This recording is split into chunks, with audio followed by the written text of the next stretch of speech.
Assalamualaikum warahmatullahi wabarakatuh. Shalom, salam sejahtera bagi kita semua. Selamat pagi teman-teman. Kami dari kelompok 3 ingin menyampaikan hasil diskusi kami di bab 9, yaitu tentang evolusi. Nah, teman-teman tahu nggak apa itu evolusi?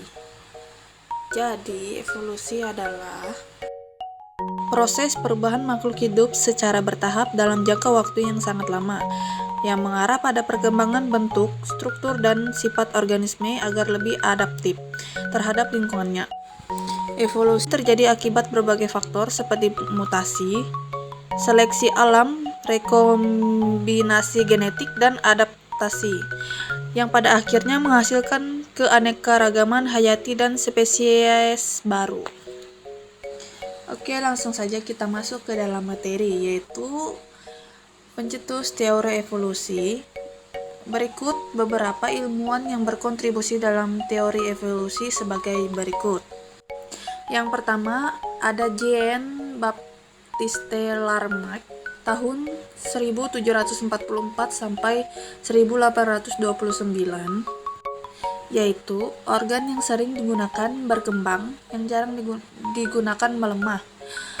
Sifat yang diperoleh selama hidup bisa diwariskan. Contoh, jerapah memiliki leher yang panjang karena terus-menerus merentangkan lehernya untuk mencapai daun di pohon tinggi. Oke, lanjut yang kedua. Menurut Charles Darwin di tahun 1809 sampai 1882, menurutnya natural selection atau seleksi alam, makhluk hidup yang lebih adaptif terhadap lingkungannya akan bertahan dan mewariskan sifatnya.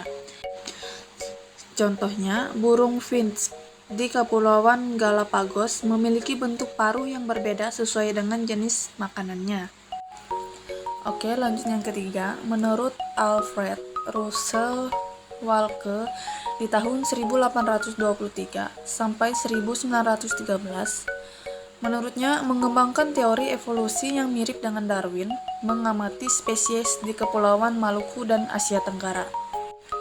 Oke, lanjut yang keempat. Menurut Gregor Mendel di tahun 1822 sampai 1884, menurutnya meneliti perwarisan sifat melalui eksperimen persilangan kacang erkis, mendukung teori Darwin dengan konsep genetik. Oke, lanjut ke materi selanjutnya, yaitu faktor-faktor yang mempengaruhi evolusi. Beberapa faktor utama yang berperan dalam proses evolusi itu, yang pertama, mutasi. Perubahan genetik secara acak yang dapat menghasilkan variasi dalam populasi. Contoh, mutasi gen yang menyebabkan perubahan warna kulit pada kupu-kupu.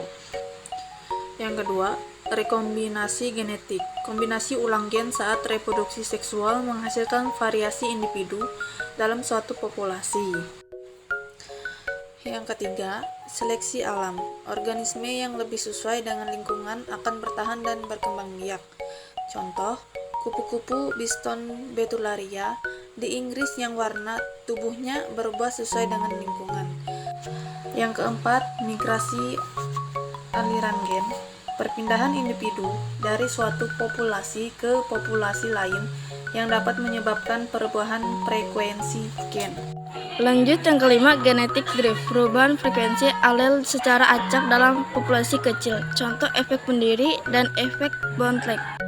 Lanjut yang keenam, adaptasi, kemampuan makhluk hidup untuk menyesuaikan diri dengan lingkungan.